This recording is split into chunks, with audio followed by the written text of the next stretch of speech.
one who's been going around helping people around here, right? The king says to keep up the good work. He said to give you this.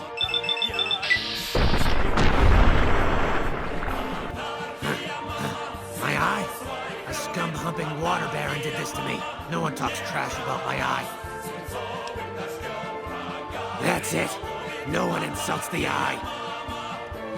I've got you now.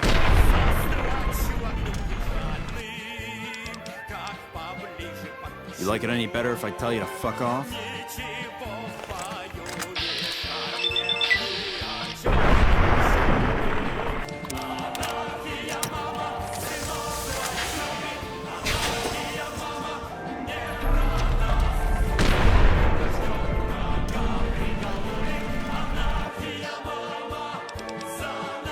How frightfully uncouth. I'm afraid I must insist you relinquish your weapons.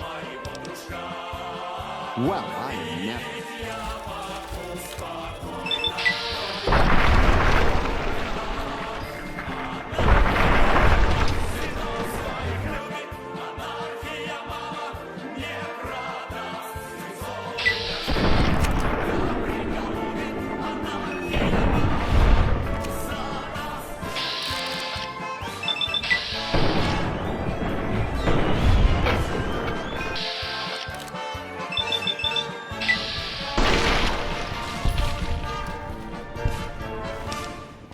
Knew you was here. 2 hours later.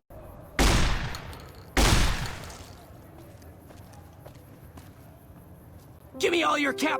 Whoa, I'm sorry. I didn't know it was you. Please don't hurt me. I've got a wife and kids and pets and stuff.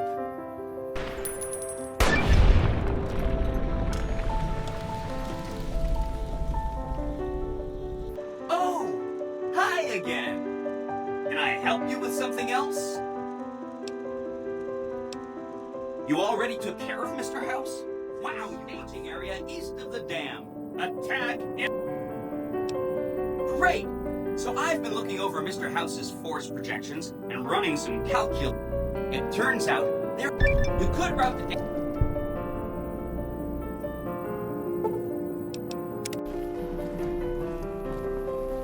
An envoy of Vegas.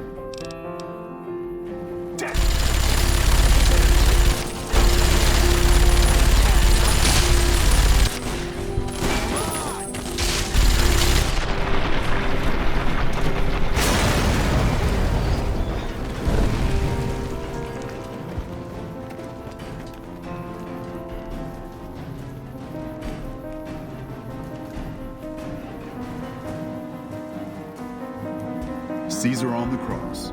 Been a long time since I've seen the kind of work you've laid down today. A damn long time.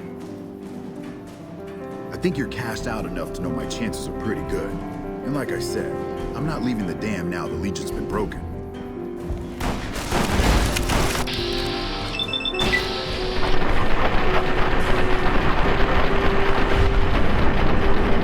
You did a super job wrapping things up.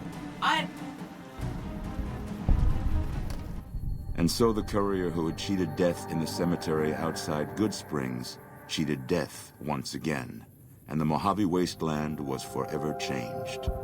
The courier, with the aid of Yes Man, drove both the Legion and the NCR from Hoover Dam, securing New Vegas's independence from both factions. With Mr. House out of the picture, part of the Securitron army was diverted to the Strip to keep order.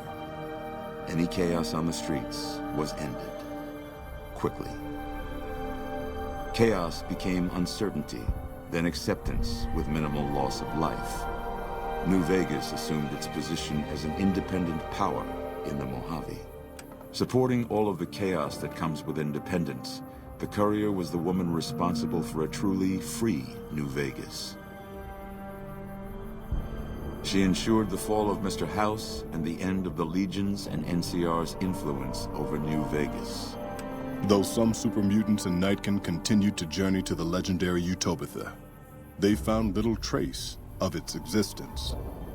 Some eventually found their way to Jacobstown, but many wandered off into the wastes, confused and disheartened. After a long and eventful life, Roll's luck finally ran out during his time with the courier.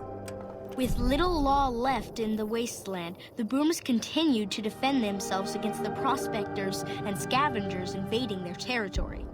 Buried beneath tons of rubble, the Mojave chapter of the Brotherhood of Steel was no more.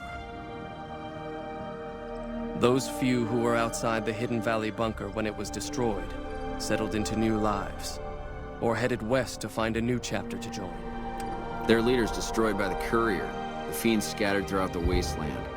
Without the organization of Motor Runner, Cook, Violet, and Driver Nephi, they were easy prey. With no clear leader to guide efforts in Freeside, the followers of the Apocalypse lost control of Old Mormon Fort to local thugs and junkies. Eventually, using the followers' remaining supplies to manufacture drugs, the Old Mormon Fort quickly devolved into little more than a junkie den.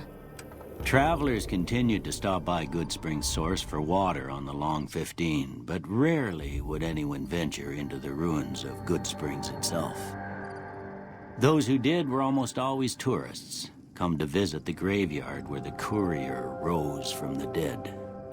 During the Battle of Hoover Dam, the Great Khans quickly evacuated Red Rock Canyon and headed north and east into the plains of Wyoming.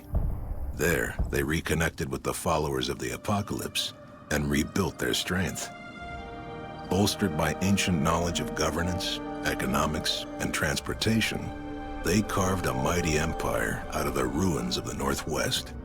With Jacobstown's leadership destroyed, the remaining super mutants and Nightkin of the West scattered across the wasteland. Jacobstown withered away, its death going unnoticed by the rest of the Mojave. Lily's long life finally came to a close in the Mojave wasteland. As the life faded from her, her last thoughts were of her grandchildren. With the king dead and most of their gang slain by the courier, the remaining kings fled the area, never to be heard from again. He had survived police service in Colorado, the Great War, combat duty with the Legion, and being the companion of the king. But in the end, Rex finally succumbed to the horrors of the wasteland. Slain to the last man by the courier, the Misfits were at least spared the humiliation of dying during Caesar's attack on Camp Golf. Few mourned their absence. Despite their vigilance against potential attacks by the Legion, the citizens of Novak were no match for the courier. The motel and Dinky the dinosaur were left vacant, a rare stop at best for travelers along Highway 95. Tired of waiting for the world to be done with him, Boone ventured into the wastes to make his own way out. Unable to clear his mind of the past, he was at last granted the death he'd awaited, bringing final rest to a life that had ended long ago. After Hoover Dam, the leaderless powder gangers at the correctional facility vanished into the wastes, leaving the prison empty.